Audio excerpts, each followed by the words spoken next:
আসসালামু আলাইকুম বন্ধুরা, সবাই কেমন আছেন? আশা করি ভালো আছেন। আলহামদুলিল্লাহ আমিও ভালো আছি। তো চলে আসলাম নূরের রান্নাঘরে। তো আজকে আমি একটা লং ভিডিও নিয়ে আসছি। তো আমি এখানে রুটির জন্য কাই কেটে নিতেছি, রুটি বানাবো আর বুটের ডাল পাক করব। তো এটাই আপনাদের মাঝে শেয়ার করলাম। তবে আপনারা পাশে থাকবেন, পাশে থেকে আমার ভিডিওটা দেখবেন। ভিডিওটা যদি ভালো লাগে অবশ্যই লাইক কমেন্ট শেয়ার করে পাশে থাকবেন। তো দেখেন, এখানে আমি প্রথমে ডালগুলা সিদ্ধ করে নিব। আমি ভিজায় রাখছিলাম ডালগুলা, ভিজায় রাখলে সিদ্ধটা তাড়াতাড়ি হয়। তো সিদ্ধ বসাই দিলাম। তো দেখেন ডালটা সিদ্ধ হয়ে গেছে, খুব সুন্দর সিদ্ধ হয়েছে। এখন আমি এটারে সুন্দর করে ভুনা করে নিব।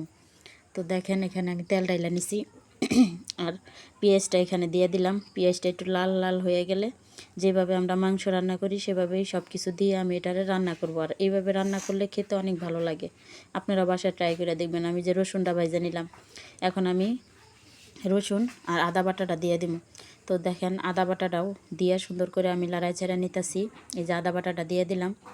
আদা বাটা দিয়ে লড়াই চাড়া এটা আমি কতক্ষণ একটু তেলের উপরে ভাজবো। তেলের উপরে ভাজার পরে আমার হাতে বানানো গরম মশলা এটা আমি দিয়ে দিলাম। এখানে আমি জিরা অ্যাড করব না, কারণ জিরা সম্পূর্ণ গরম মশলা আমি একবার ব্লেন্ডার করে নিচ্ছি।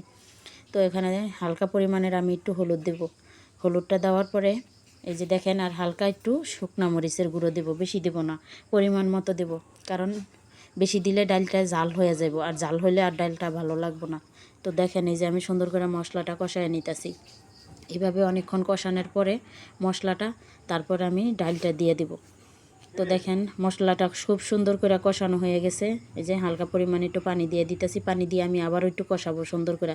তো এইভাবে একটু বেশিক্ষণ কষাইলে, কারণ আমি বেশি ঝোল দিব না, হালকা ঝোল দিব, এই জন্য মশলাটা ভালোভাবে কষায় নিতে হইব। তো দেখেন তেলটা উপরে চলে আসছে, তার মানে মশলাটা সুন্দর করে কষানো হয়ে গেছে। এই যে আমি ডালটা দিয়ে দিলাম।